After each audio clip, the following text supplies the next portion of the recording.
우리 찬양대가 찬양을 드렸는데 우리 찬양대가 12월 10일 날 우리 음악회를 한 번 더 합니다. 오늘 새로 나오신 분들은 그때 다시 한 번 또 나와 주시면 또 우리 아름다운 찬양으로 함께 즐거운 시간, 행복한 시간을 보낼 수 있습니다. 기억하시고 또 오늘 나오셨다가 계속 나오시다가 또 그때도 함께 참석해 주시면 감사하겠습니다. 우리 잠깐 기도하고 말씀 듣겠습니다. 사랑이 많으신 하나님 아버지 감사합니다. 이 시간 우리 찬양대가 오늘 새롭게 나오신 성도님들, 또 초대받아 나오신 성도님들, 또 우리 모든 성도님들을 주의 사랑으로 축복하며 환영하는 찬양을 드렸습니다. 오늘 새롭게 또 초대를 받아 교회 나오신 분들 발걸음을 복을 주셔서 정말 하나님이 예비하신 풍성한 사랑을 더하여 주옵소서. 이 시간 말씀 듣습니다. 말씀 가운데 함께하여 주시고 하나님이 예비하신 풍성한 은혜 주시기를 소원하며 사랑 많으신 예수님 이름으로 기도하옵나이다. 아멘. 우리 옆에 있는 분과 인사하겠습니다. 말씀의 은혜 많이 받으세요. 말씀의 은혜 많이 받으세요. 저는 동원교회 담임 목사 이범구라고 합니다. 오늘 초대받아 새롭게 나오신 분들 주의 이름으로 진심으로 환영하고 축복합니다. 여러분들은 그냥 나오셨지만 우리 교회 모든 성도님들이 지난 2달여 동안 정말 여러분의 이름 한 명 한 명을 놓고 함께 기도했습니다. 오늘 저를 통해서 이제 설교를 들으실 텐데 그냥 한번 들어보시기 바랍니다. 들어보시고 여러분 마음속에 울림이 있다면 또 좀 더 알기를 원하시는 분이 있다면 또 다시 한번 나와 보시고 또 다시 한번 나와 보시면 하나님이 여러분에게 주시는 그 울림이 여러분 마음속에 남아서 또 여러분 신앙생활하면 정말로 좋은 일이 있을 거라고 생각이 됩니다. 저는 오늘 무슨 말씀을 전해드릴까 참 고민을 많이 했습니다. 고민을 하다가 설교 제목을 정했는데 이유가 있습니다. 우리가 세상에 많은 종교들이 있습니다. 많은 종교들이 있는데 기독교를 뭐라고 얘기하냐면 사랑의 종교라고 얘기를 합니다. 근데 그 사랑이 어떤 사랑이냐? 바로 오늘 설교 제목의 사랑입니다. 한번 읽어보시겠습니까? 자, 우리 같이 한번 읽어보죠. 시작. 네, 좀 표현이 너무 적나라하죠.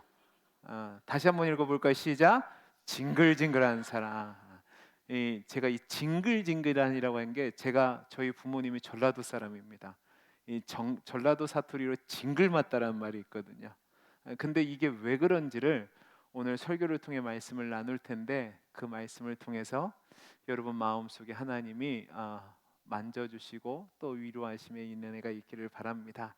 여러분 영어 단어 중에 미절이라는 단어가 있는데 원래 이 단어는 병에 의한 육체적인 고통을 뜻합니다. 그런데 이 단어가 일상에서 사용되면 어떤 의미로 사용되냐면 무엇인가에 광적으로 집착하는 사람, 또 광기 어린 스토커 행위를 하는 사람을 뜻할 때 이 미절이라는 단어를 사용합니다. 혹시 당해본 경험이 있으신 분들 모르겠지만 광적으로 집착하는 스토커에게 스토킹을 당한 사람들은 이 정말로 그 대상이 징글징글합니다. 제가 그렇게 안 생겼지만 저도 스토킹을 당한 적이 있습니다. 제가 예전에 사역을 할 때 저희 부서에 한 여자 학생이 있었는데 벌써 십수년 전 이야기입니다. 근데 지금도 저는 그때를 생각하면 이게 소름이 끼칩니다. 왜냐하면 이 친구가 저한테 매일 핸드폰 문자를 보는데 그러니까 우리 글자를 쓸 때 맞춤법을 해서 띄어쓰기를 하잖아요. 띄어쓰기 없이 이만큼씩 메일을 하루에 수십 개씩 보냅니다. 문자를. 그리고 이메일로도 문자를 보내고 제 모든 SNS 계정에 들어옵니다. 그러면 제가 차단을 하면 다른 아이들 이름을 가지고 들어옵니다. 지우면 또 들어오고 지우면 또 들어오고, 그리고 더 무서운 거는 제가 일했던 사무실에 제가 이렇게 일을 하고 있으면 그때 사무실이 유리벽으로 있는데 이 앞에서 저를 계속 쳐다보고 있습니다.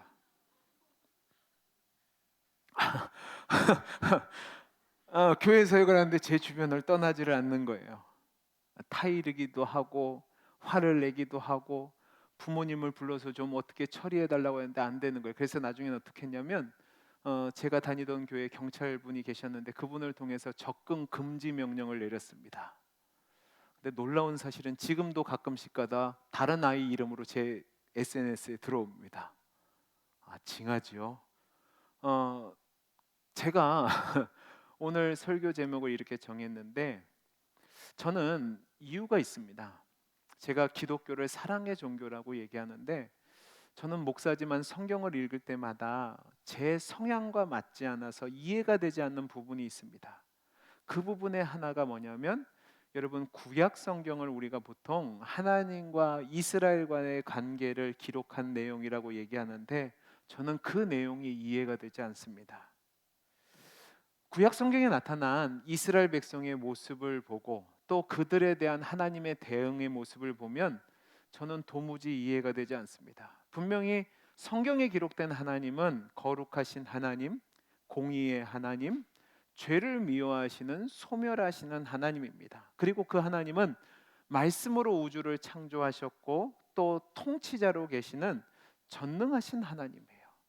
그런 하나님이 아주 별 볼 일 없는 430년 동안 종살이하던 아무런 소망 없는 민족을 하나님의 백성으로 삼으시고 놀라운 은혜를 베풀어 주셔서 구원해 주셨습니다. 그리고 모든 민족들 가운데 택하시는 선민, 그러니까 거룩한 백성으로 삼으시고 그들과 함께 하시고 그들에게 정말로 많은 기적과 은혜를 베풀어 주셨습니다. 자, 그러면 그들이 우리가 사용하는 말로 사람이면 적어도 하나님의 은혜에 대한 반응이 어떻게 나타나야 되냐면 사랑과 순종과 공경으로 나타나야 됩니다. 그런데 이스라엘 역사를 보면 계속해서 불신앙으로 하나님을 대적해서 결국은 멸망의 길을 자초합니다.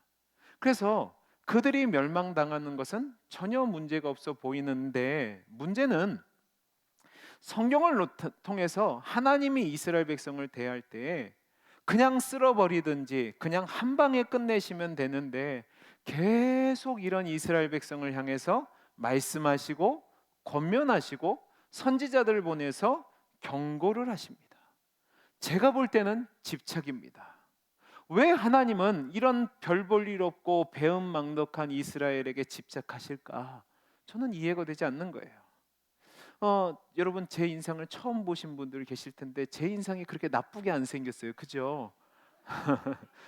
저라는 사람 아주 나이스합니다. 그리고 별로 다른 사람과의 관계에서 그렇게 문제가 없는데 근데 제가 지키는 철칙 중에 하나가 있습니다. 그게 뭐냐면 어떤 사람을 대할 때 그 사람이 실수하는 거 3번까지는 참습니다. 근데 그 3번이 넘어가면 저는 그 사람에 대해서 그 이후로는 웃으면서 대하기는 하지만 제 마음으로는 사람 취급을 하지 않습니다. 왜냐하면 제가 그 신이 없는 사람, 그 개선의 여지가 없는 사람에게 마음을 쓰거나 감정 소비하는 게 낭비라고 생각해서 그렇습니다. 여러분들도 그런 분들 계실 겁니다. 자, 그러면 하나님은 어떨까요? 하나님은 저 정도 수준이 아니고 높으신 분이니까 크신 분이니까 한 10번 정도 봐주면 어떨까요? 그래도 계속 반방하고 그리고 거역하고 잘못하면 쓸어버리고 새롭게 시작하는 게 훨씬 더 쉽습니다. 근데 구약에 나타난 성경의 역사를 보면 하나님은 이스라엘 백성을 향해서 계속해서 선지자들 보내고 기적을 경험하게 하시고 경고하시고 책망하시고 화내보시고 돌아오라고 이야기하십니다. 전능하시고 못할 것이 전혀 없는 하나님이 왜 그렇게 이렇게 집착을 하실까? 저는 이러한 이스라엘 향한 그 하나님의 모습은 정말로 징글징글하다고 생각합니다. 이스라엘 백성은 징글징글하게 말을 안 듣고 하나님은 포기하지 않고 징글징글하게 그들을 사랑합니다. 왜 그러셨을까? 저는 오늘 말씀을 살펴보면서 그것이 이 자리에 참석한 우리 모두에게 주시는 하나님의 위로와 소망이 될 것이라고 생각이 됩니다. 오늘 말씀이 어떤 이야기를 하냐면 구약 전체의 역사를 축약하는 이야기라고 보시면 되겠습니다. 호세아라는 선지자의 이야기인데요. 이 호세아라는 선지자의 이름은 여호와께서 구원하셨다라는 의미를 가지고 있습니다. 이 호세아라는 이름은 이스라엘 백성들이 굉장히 좋아하는 이름이었어요. 왜냐하면 이스라엘을 지휘해서 가나안 땅을 정복했던 여호수아라는 사람이 있는데 그 사람의 이름이 원래 호세아입니다. 그래서 당시 많은 사람들이 호세아라는 이름을 갖고 있었는데 이 성경에 기록된 호세아 선지자는 어떠한 사람인지에 대해서 우리가 잘 알지 못합니다. 성경을 보면 부에리의 아들이라고만 기록되어 있어서 이 사람이 언제 어떻게 부르심을 받았는지, 또 어떻게 사역을 했는지, 또 어떤 직업을 가졌는지 우리는 모릅니다. 그러나 대략적으로 유추를 해보면 이 사람은 굉장히 오랜 시간 선지자로서 활동을 했는데 주전 750년경에 이스라엘이 남북으로 나뉩니다. 근데 그 북쪽에 있었던 북왕조 이스라엘에서 선지자 사역을 시작했고 721년에 북왕조 이스라엘이 아수르에서 멸망을 당하는데 그때까지 보다가 그 뒤에는 남쪽으로 내려와서 여생을 보냈을 것이라고 생각되는 선지자입니다. 이 호세아서는 굉장히 특이한 성경인데 선지자들이 기록한 많은 책들이 있는데 대부분 남유다에 집중하고 있습니다. 그런데 북왕조 이스라엘은 호세아와 아모스 선지자만 그들을 대상으로 사역을 하게 되는데 그 중에서 아모스 선지자는 원래 남쪽 사람입니다. 그런데 위에 올라가서 사역을 하다가 내려왔다면 이 호세아 선지자만은 북왕국 출신으로서 그곳에서 사역을 감당하다가 하나님의 말씀을 전하고 또 나라가 멸망하자 남쪽으로 내려왔다는 데서 아주 특이점이 있죠. 이 호세아서를 여러분 한번 읽어보시면 하나님이 이스라엘 백성을 향해서 얼마나 끈질기게 열정적으로 열심을 다해 사랑하고 있는지를 보여줍니다. 제가 오늘 설교 제목으로 얘기한 것처럼 징글징글한 사랑을 보여주세요. 호세아 하면 우리가 어떤 이미지가 떠오르냐면 교회 다니시는 분들은 제일 먼저 떠오르는 게 비극적인 결혼일 겁니다. 하나님이 호세아라는 사람을요 음란한 여자였던 고멜에게 가서 결혼하라고 명령하십니다. 이 호세아 선지자는 순종을 해요.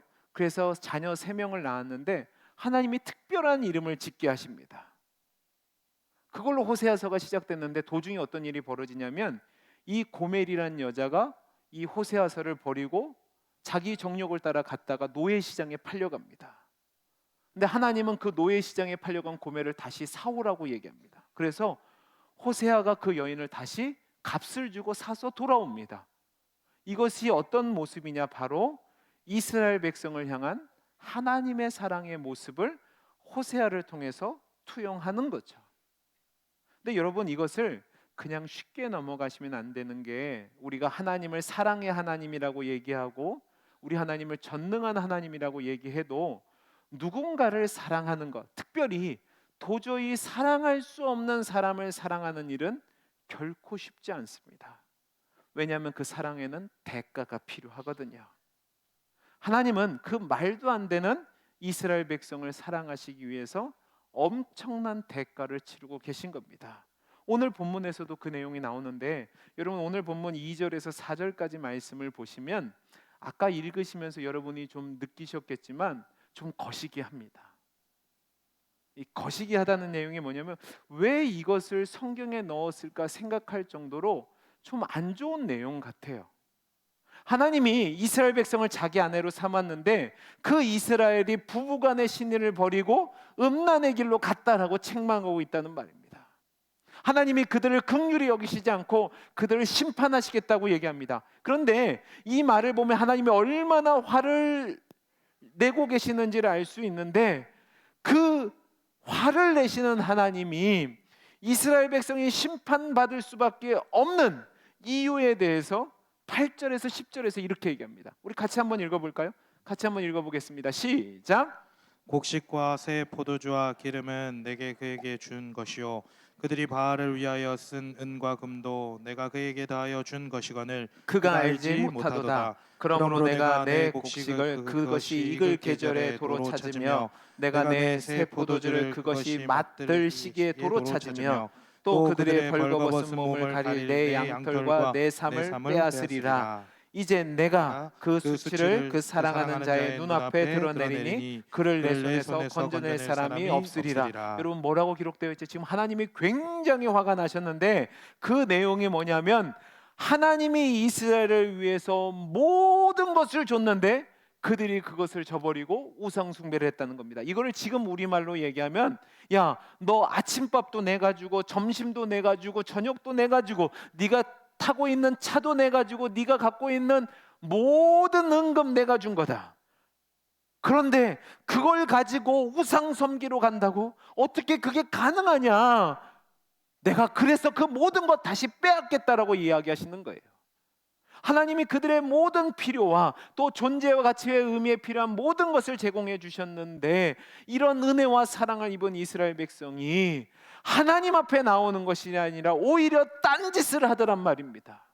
하나님은 모든 것을 주시는데 이스라엘은 그의 유일한 복 대신 하나님을 외면하고 마땅히 지켜야 할 신의를 지키지 않고 잘못된 길로 갔다는 거예요. 왜요?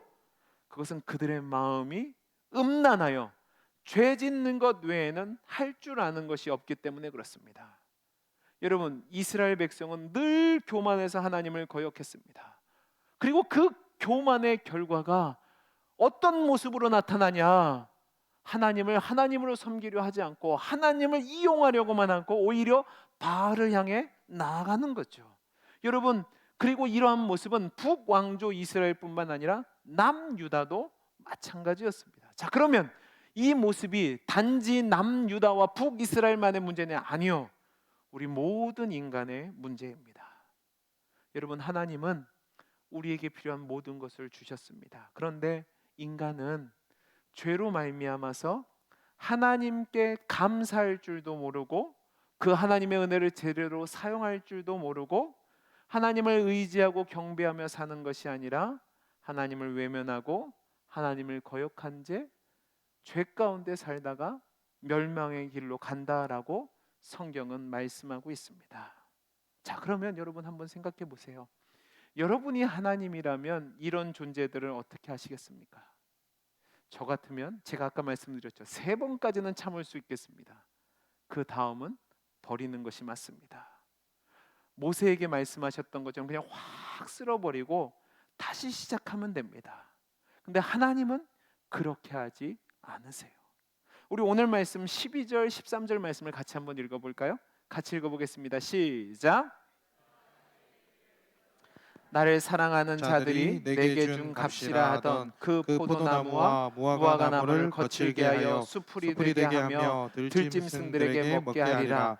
그가 귀걸이와 패물로 장식하고 그가 사랑하는 자를 따라가서 나를 잊어버리고 향을 살라 바알들을 섬긴 신들대로 내가 그에게 벌을 주리라. 여호와의 말씀이니라. 여러분, 이 말씀은 겉으로 드러나는 것은 뭐냐면 하나님의 사랑과 은혜의 기대를 저버리고 우상 숭배의 길로 간 이스라엘을 심판하겠다는 내용입니다. 그런데 여러분, 이 얘기를 가만히 보셔야 되는데 그 이야기의 핵심은 그게 아닙니다.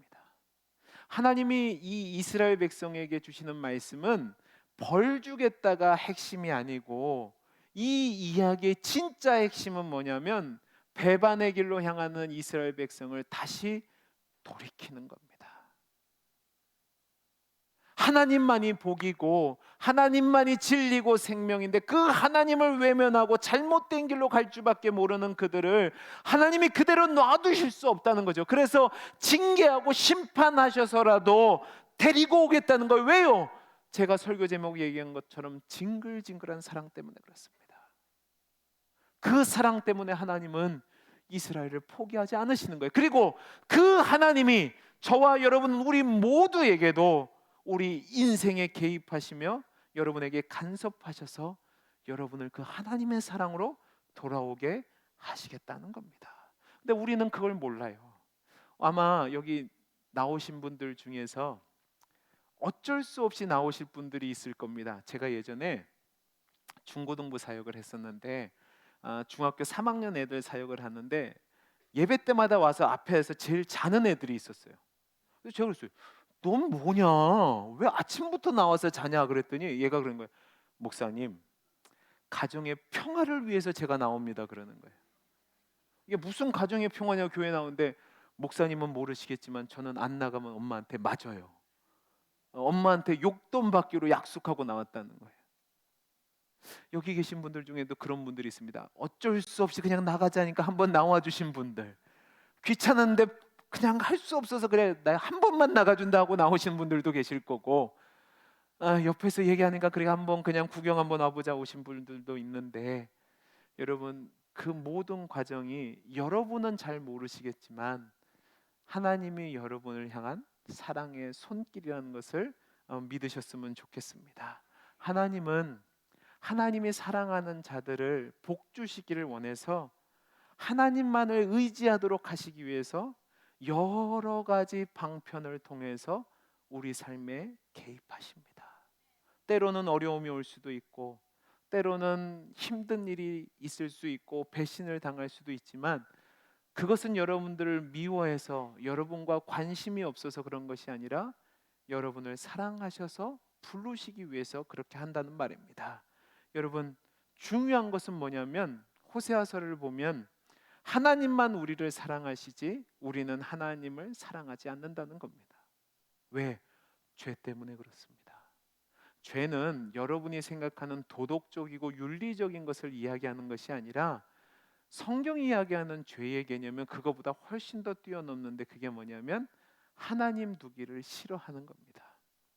하나님 없이 내가 스스로 살아보려고 하는 것을 죄라고 하는 거죠. 그래서 하나님이 내 인생에 개입하는 것을 싫어하는 게 죄입니다. 호세아와 고멜 사이가 그랬습니다. 호세아만 하나님의 뜻에 따라서 고멜을 사랑하고 책임을 다하지만 고멜은 전혀 호세아를 사랑하지 않고 자신의 정욕대로 집을 뛰쳐나갑니다. 우리와 하나님 사이가 바로 호세아와 고멜 사이인 거죠. 근데요, 여러분 이 이야기를 제가 아까도 말씀드렸던 것처럼 북왕조 이스라엘뿐만 아니라 남왕조 유다도 동일하게 하나님이 말씀하십니다. 이 호세아 선지자라는 사람과 함께 사역했던 남왕조의 선지자가 있는데 그게 누구냐면 이사야라는 사람입니다. 성경을 보면 이사야서가 있죠. 이 이사야가 이 호세아랑 같은 시대에 활동했던 사람인데, 이 이사야는 남왕조 유다에서 활동을 했었습니다.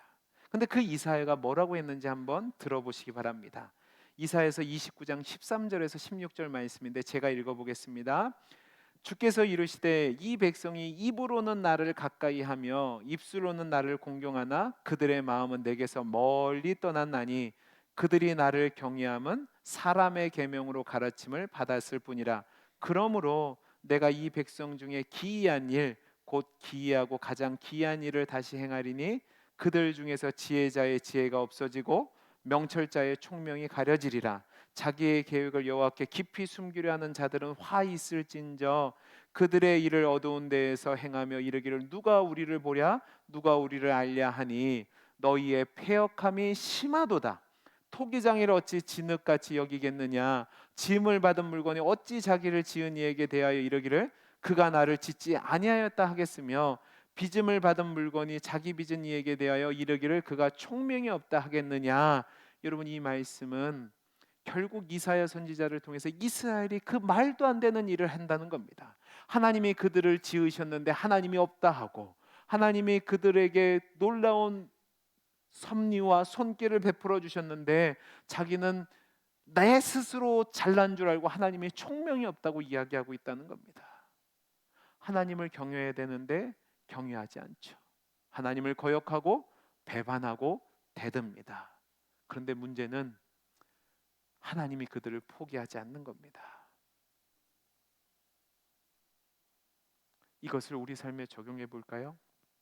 여러분, 기독교 신앙은 다른 종교의 신앙과 다릅니다. 다른 종교를 가만히 보시면 불교도 그렇고 유교도 그렇고 이슬람교도 마찬가지고 자기의 열심과 노력과 수고로 무엇인가를 쟁취하는 겁니다. 그러나 기독교는 정반대로 우리는 할 수 없다라고 얘기하지만 하나님이 우리를 찾아오셔서 은혜를 주시고 우리를 결국은 그 사랑으로 설복시킨다고 얘기합니다. 성경에 뭐라고 되어 있냐면 모든 사람이 죄를 범하였음에 하나님의 영광에 이르지 못한다고 얘기합니다. 그리고 하나님을 알려고 하지도 않고 하나님을 섬기려고 하지도 않고 죄 가운데 살다가 결국 멸망의 길로 간다고 합니다. 그 정도 되면 하나님은 버리실 수 있는데 하나님은 그런 우리를 사랑하셔서 하나밖에 없는 아들을 이 땅에 보내시고 그 아들 예수님이 십자가에 달려 죽으심으로 우리의 모든 죄를 사하셨습니다. 그리고 하나님과 화목할 수 있는 길을 열어주신 거죠. 그래서 그 예수를 믿기만 하면 이제 그 하나님의 사랑 안에 들어가 하나님 앞에서 복된 자녀의 삶을 살게 된다고 이야기를 합니다. 여러분, 이 얘기를 보면 어떤 종교적인 모습을 통해서 구원을 얻는다가 하나도 없습니다. 예수 믿는 사람들이 예배도 드리고 기도도 하고 성경도 읽고 전도도 하고 봉사도 하고 헌금을 합니다. 근데 그게 구원의 근거가 아니라고요. 여러분, 분명히 지금 함께 인도함을 받아서 교회 나오신 분들 보면 세상 사람들이나 예수 믿는 사람들이나 별다른 차이를 발견하지 못할 겁니다. 오히려 예수 믿는 사람 때문에 더 실망하신 분도 계실 수 있습니다. 그게 왜 그러느냐? 기독교라는 종교가 다른 사람들보다 우월한 사람들이 믿는 종교가 아니기 때문에 그렇습니다. 그러나 중요한 것은 무엇이냐면 그럼에도 불구하고 하나님의 사랑이 포기하지 않고 붙잡고 끌고 가신다는 것을 믿는 겁니다. 내가 하나님을 놓고 내가 말씀대로 하나님 말씀대로 살기를 거부하고 내가 하나님께 배반한다고 해도 그 길이 멸망의 길로 가는 것이 아니라 하나님이 나를 놓지 않고 있기 때문에 내 끝은 심판과 파멸로 끝나는 것이 아니라 결국은 영광의 길로 간다. 이것이 성경이 말씀하는 기독교의 진리입니다. 하나님의 은혜와 사랑 때문에 지금 우리가 있는 거죠. 이 내용을 사도 바울이란 분이 로마서 4장을 썼는데 거기 보면 3절에서 8절까지 말씀이 이렇게 되어 있습니다. 우리 같이 한번 읽어볼까요? 시작. 성경이 무엇을 말하느냐? 아브라함이 아브라함이 하나님을 하나님을 믿음에 믿음에 그것이 그에게 의로 여겨진 바 되었느니라. 일하는 자에게는 그 삭시 은혜로 여겨지지 않고 보수로 여겨지거니와 이를 아니할지라도 경건하지 아니한 자를 의롭다 하시는 이를 믿는 자에게는 그의 믿음을 의로 여기시나니 일한 것이 없이 하나님께 의로 여기심을 받은 사람의 복에 대하여 다윗이 말한 바 불법이 사함을 받고 죄가 가려짐을 받는 사람은 복이 있고 주께서 그 죄를 인정하지 아니하실 사람은 복이 있도다 함과 같으니라. 아멘. 여러분, 여기서 중요한 게 뭐냐면 우리가 열심으로 믿어서 구원을 얻는다면 그건 삭시랍니다. 그건 보수이니까 은혜가 아니래요. 근데 경건하지 않는 우리를 의롭게 하셨고 우리의 불법을 가리우시고 사하시고 구원하셨다고 얘기합니다. 일한 것 없이 복을 받은 사람, 자격 없는 자임에도 불구하고 복이 받은 사람, 그것이 바로 이 자리에 있는 우리 모두가 하나님의 은혜로 구원받았을 때 사용하는 말인 겁니다. 왜 하나님이 그렇게 하셨을까? 제가 얘기한 것처럼 사랑해서 그렇습니다. 사랑이신 하나님이 우리를 그렇게 하시기로 뜻을 정하셨고, 제가 설교 제목으로 썼지만 정말 징글징글한 사랑으로 우리를 사랑하셔서 그 구원을 얻게 하셨다는 말입니다. 그래서 세상 사람들에 비해서 전혀 나은 것이 전혀 없지만, 아니 오히려 더 밑에 사람이라 할지라도 우리가 예수를 믿었을 때 구원받을 것이라 확신하는 이유는 징글징글하게 사랑하는 하나님이 나를 버리지 않는다는 믿음 때문에 그렇습니다. 여러분, 성경은 그 하나님의 사랑을 어떤 사랑이라고 표현하냐면 부모의 사랑이라고 얘기합니다. 저희 집 예를 들어보겠습니다. 저희 집에 두 딸이 있는데 하루는 어떤 딸이 와서 엄마 큰일 났대요. 그러니까 저랑 사모랑 깜짝 놀랐죠. 이게 도대체 무슨 일을 저질렀나. 그러니까 자기 얘기를 들어달래요. 큰일 났으니까. 그러니까 마음 단단히 먹으라는 겁니다. 무슨 사고를 쳤길래 저러나 그랬더니 자기가 돈을 좀 많이 썼대요. 돈을 많이 썼대요. 여러분, 그러면 질문을 하겠습니다. 돈을 많이 쓴 거는 죄입니까? 죄가 아닙니까? 죄죠. 여러분 잘 생각해 보세요. 지가 10,000원 쓸 형편이면 얼마만 써야 돼요? 10,000원 써야 돼요. 근데 10,000원밖에 못 쓸 주제가 10만 원, 20만 원, 50만 원, 100만 원 쓰면 그건 큰 문제죠. 사회적으로 얘기하면 횡령이 되고 이거 사기죄에 해당되는 겁니다. 근데 우리 사모가 뭐라고 한지 아세요? 대범한 곳이 있답니다. 여러분 잘못했는데 뭐라고 한다고요? 대범한 면이 있대. 만약에 제가 그렇게 썼으면 어떻게 갈 것 같습니까? 큰일 났겠죠. 여러분, 엄마를 보는 자식의 눈은 다릅니다. 제가 집에서 조금만 뭐라고 하면 시끄럽다고 조용히 하라고 그럽니다. 근데 딸들이 뭐라고 하면요, 아무 말 안 해요. 우리 애가 이제 서울 가서 이제 공부를 한다고, 입시 준비를 한다고 계속 작은 아빠 집에 있는데 한 번은요, 밥이라도 제대로 먹는지 한번 가봐야겠다는 거예요. 근데 우리 딸이 뭐라고 앉으십니까? 부산이나 지키래요. 아, 부산이나 지키래요. 근데 그 얘기 듣고 웃고 있어요. 만약에 제가 그 얘기했다면 무시하냐고 난리쳤을 거예요. 지금 차이를 아시겠습니까?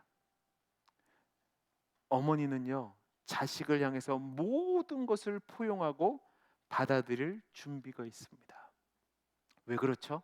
자녀가 다른 애들보다 특별하고 뛰어나고 훌륭해서 그런가요? 아니요. 객관적으로 보면 부족할 수 있고 모자랄 수 있지만 그럼에도 불구하고 남편 편이 아니라 자식 편을 드는 이유는 그 자식이 훨씬 더 사랑스럽기 때문에 그렇습니다. 그렇다고 저희 가정을 이상하다고 생각하지 마시기 바랍니다. 여러분 가정 모두가 다 그럴 겁니다. 하나님이 우리를 대하시는 태도가 그렇다고요. 우리가 왜 예수를 믿었는지, 또 우리가 왜 성도가 되었는지, 하나님의 자녀가 되었는지, 왜 사랑하는지 우리는 아무것도 모릅니다. 근데 어느 날 보니까 내가 하나님의 자녀가 되었고 하나님이 우리 아버지가 되신 거죠. 그리고 그 하나님은 우리를 영광의 순간에 이를 때까지 포기하지 않으시고 우리를 고치시고 만지시고 때로는 협박도 하시고 때로는 매도 드시고 그러나 버리지 않고 데려가신다는 말입니다. 여러분 자녀 키울 때 화나면 뭐라고 하죠? 너 이제 더 이상 내 자식 아니야 나가 그러죠. 근데 진짜 나가면 어떡하세요? 아따 잘 됐다 그러세요? 아니죠. 애들이 왜 지 열받으면 집 나간다고 협박하겠어요? 집 나가면 누구 손해죠? 지 손해요. 그런데 왜 협박하죠? 엄마 아빠를 아니까 협박하는 거예요. 하나님이 우리를 향해서 그렇다고요. 우리를 자녀 삼으시고 우리를 복 주시기로 뜻을 정하시기 때문에 그 뜻이 하나님의 그 사랑에서 변함이 없다고요. 우리가 어떤 모양에 있다 할지라도 하나님이 택하셨으면 우리는 하나님의 자녀입니다. 우리가 얼마나 쓸모 있는 존재인지 하나님은 따지지 않으시고 그냥 그 하나님의 사랑을 받은 자로 그 사랑을 확인하면서 하나님 안에 거하는 것이 신앙 생활입니다. 오늘 어쩔 수 없이 교회에 나오신 분들, 또 처음 나오신 분들, 여러분 초대받아서 여러분 나왔지만 도대체 뭐가 뭔지 모르신 분들, 여러분 한 가지만 기억하셨으면 좋겠습니다. 여러분 교회 이 자리에 나온 것만 해도 대단하신 겁니다. 제가 왜 대단하다고 말씀을 드리냐면 제가 예전에 교회에서 사역할 때에 어떤 남자분이 계셨는데 그 교회는 좀 큰 교회라서 교회 차가 한 50여 대가 계속 운행을 하고 있습니다. 그래서 교회 앞에 차가 있으면 안 돼요. 근데 어떤 분이 몇 년 동안 항상 그 자리에 차를 놓고 있어요. 근데 제가 이제 차량 담당이라서 나가서 선생님 안녕하세요. 왜 여기 계세요? 그랬더니 아내가 안에 있대요. 아니 그러면 같이 안에 들어가시면 안 될까요? 그랬더니 아니래요. 아니 안에 예배 마시고요. 저희 교회 안에 들어가면 카페도 있고 그냥 편안하게 계실 수 있는데 아니래요. 자기는 죄가 많아서 못 들어가겠대요. 근데 거짓말 안 하고 그분이요, 눈이 오나 비가 오나 바람이 부나 매주 그 앞에 있었습니다. 근데 교회 안에 못 들어오셨다니까요. 근데 여러분들은 지금 이 자리에 나오셨잖아요. 그게 여러분을 향한 하나님의 사랑의 표현이기를 믿으시기 바랍니다. 언젠가 여러분 마음에 하나님이 만져주실 수 있을 겁니다. 혹시 믿어지지 않는 분들, 이해가 되지 않는 분들, 오늘 다른 설교 다 기억 안 하셔도 좋습니다. 딱 한 문장만 기억하시기 바랍니다. 징글징글한 사랑. 하나님은 하나님이 택한 자들을 정말로 징글징글하게 사랑하십니다. 그 하나님을 우리는 아버지라 부르고 우리의 자랑으로 삼습니다. 우리의 처한 상황, 수준, 위치 전혀 문제되지 않습니다. 이곳에 계신 우리 사랑하는 성도님들, 여러분이 하나님의 자녀란 사실을 기억하시기 바랍니다. 성경은 뭐라고 얘기하냐면 하나님의 우리의 이름을 즐거이 부르며 기쁨을 이기지 못한다고 기록합니다. 그 얘기는 뭐냐면 얼굴만 봐도 좋다는 거예요. 그 포기하지 않는 사랑으로 저와 여러분을 사랑하십니다. 그 사랑을 붙잡고 은혜로 우리를 붙잡으신 하나님을 기억하며 감사함으로 신앙생활 하시고, 오늘 인도받아 나오신 분들은 다른 것 기억하지 마시고 하나님이 정말로 저렇게 포기하지 않는 사랑으로 사랑한다고 하는데 나도 그게 믿어졌으면 좋겠다라고 생각하시면 계속 안 나오셔도 됩니다. 하나님이 언젠가 여러분을 이 자리에 나오시게 하신 것처럼 마음에서 만나주시고 여러분을 변화시키시고 여러분을 그 사랑으로 자녀 삼아 주실 겁니다. 그 은혜를 소망하면서 살 수 있기를 간절히 소원합니다. 기도하겠습니다.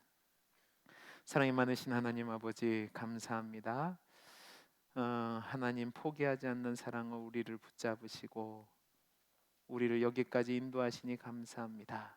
하나님, 오늘 초대받아 나오신 모든 분들에게 이 하나님의 사랑이 믿어질 수 있는 복을 허락하여 주옵소서. 은혜 주시기를 소원하며 사랑 많으신 예수님 이름으로 기도하옵나이다. 아멘.